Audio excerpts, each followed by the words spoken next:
नमस्ते अनि हार्दिक स्वागत छ एजिएम टेक्नोलोजीमा। सो दाजु आज पनि तपाईहरुको माझमा टेक्निकली भिडियो लिएर आएका छौं।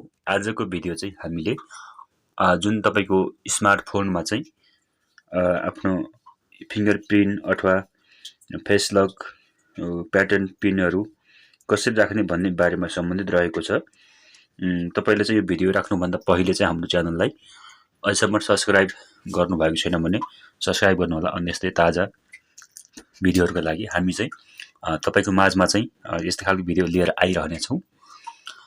जुन हामीले एउटा फोनमा चाहिँ पिन प्याटर्न सबै लक चाहिँ राख्न चाहिँ आवश्यक छ, किनभने हामी कहीं यताउति हिँड्दाखेरि कहिलेकाहीँ एउटा हातले चाहिँ फोनलाई चाहिँ ह्यान्डल गर्दाखेरि तपाईको फिंगरप्रिन्ट या फेस लक छ भने सहज हुन्छ। प्याटर्न पिन हान्न चाहिँ एउटा हातले चाहिँ बिजी भएको कारणले गर्दाखेरि अलि गाह्रो हुन्छ। त्यही भएर तपाईले चाहिँ पिन प्याटर्न कसरी राख्ने भन्ने बारेमा चाहिँ यो भिडियो पस्किन चाहिँ गइरहेका छौं। सर्वप्रथम चाहिँ आफ्नो मोबाइलको सेटिङमा जानुस्। सेटिङमा आइसकेपछि तल स्क्रल डाउन गर्नुस्। यो गरिसके तल सेक्युरिटी भनेर लेखेको छ, यहाँनेर म यहाँ क्लिक गर्छु। यहाँ क्लिक गरिसकेपछि अब चाहिँ अनरोलेड भनेर भनेको छ फिंगरप्रिन्ट, म चाहिँ यहाँनेर क्लिक गर्छु। यहाँनेर क्लिक गरिसकेपछि अब चाहिँ म यहाँ सेट स्क्रिन लक भनेर भन्छु। यहाँनेर क्लिक गर्छु। अब यहाँनेर क्लिक गरिसकेपछि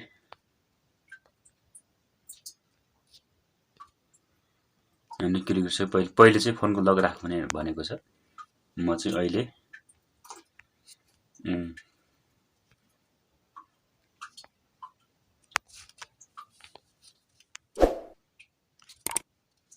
लक राख्न चाहिँ गइरहेको छु। फोनको चाहिँ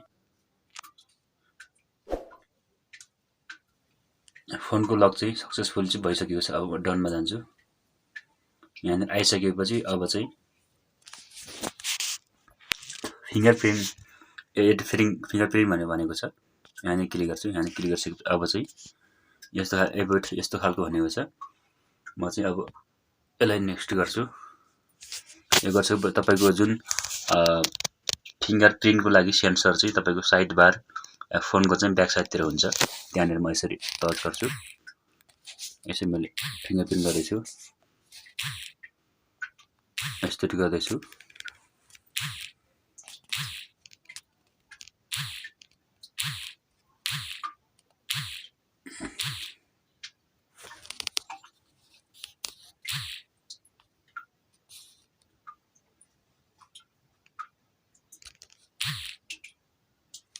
यसरी फिंगरप्रिन्ट स्क्यानेड सक्सेसफुल भनेको छ।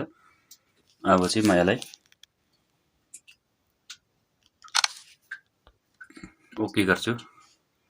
ओके गरिसकेपछि म चाहिँ यसमा चाहिँ हामीले चाहिँ के एक्सेस दिने भनेर यहाँ चाहिँ देखाएको छ। जुन अनलक स्क्रिन यस्तो खालको। अब चाहिँ म यसलाई गरेर देखाउँछु। लक चाहिँ भइसकेको छ। अब चाहिँ